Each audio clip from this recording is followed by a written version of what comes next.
Afternoon, YouTube. Just wanted to go ahead and do a quick update. I bought this vehicle on March 2nd, and we're at the 27th of April now, so coming up on 2 months, and only had two things that have come up that might be worth sharing. I wouldn't call them large issues, but certainly could impact for some of you that are thinking about making a decision. So, and also simple fixes. So number one, driver's seat. This is how you move, obviously, a seat forward and back. Anybody who's had a power chair knows that. However, the tension on this kind of piece of plastic and the way it would rub up or touch against this hard plastic here created an interesting experience if you kind of push back like that, because my wife was driving and I needed to get back into the seat in a comfortable position. It would get stuck in this position and continue to move backwards, and vice versa. If I push forward, it would do the same thing. So all I had to do is I just kind of gently pulled this away a little bit from the edge of the seat. I haven't had a problem since. So I don't know if it was specifically like plastic touching here, which it was when I originally looked at it, but as you can see now, there's a very thin gap.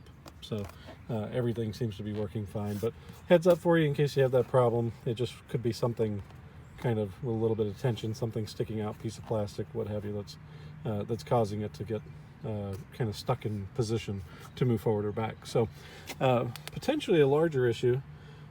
And I've just discovered this last night, so I can't speak to it in terms of what the long-term problem would be. But again, with the seat, if you look, and I apologize for any weird glare, but this white piece that you see right across the bottom, it's just a plastic hook, and all that hook does is it takes your seat cover and cushion and keeps it connected to the seat frame, which is what this white plastic area is connected to. Now, I don't know how well you can see this, but if I'm just pushing down with my fingers along the top, you may note that this starts to come loose. It's held on by tension, those little clips, if you will. There's nothing that's like a retaining clip or anything that keeps it from moving.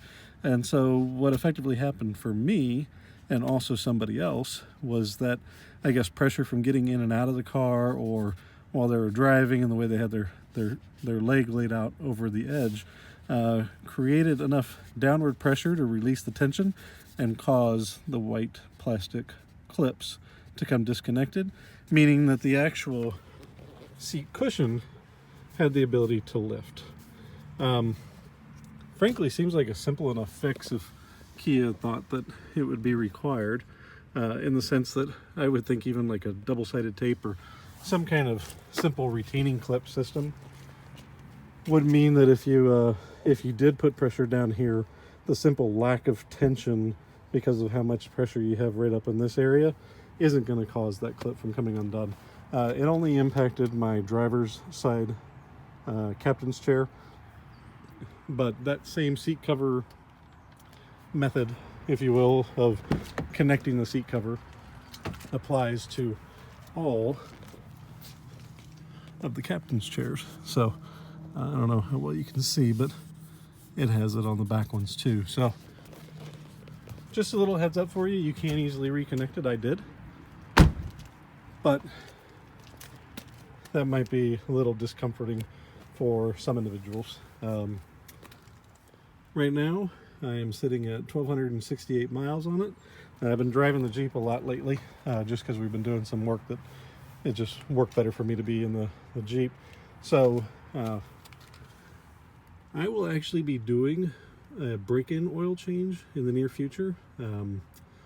That's just my choice. It's not required according to the owner's manual. Just something that I think is worth doing on any new vehicle. And I'll be doing that myself, so I will try and get that video posted shortly. You have a wonderful day. Feel free to subscribe.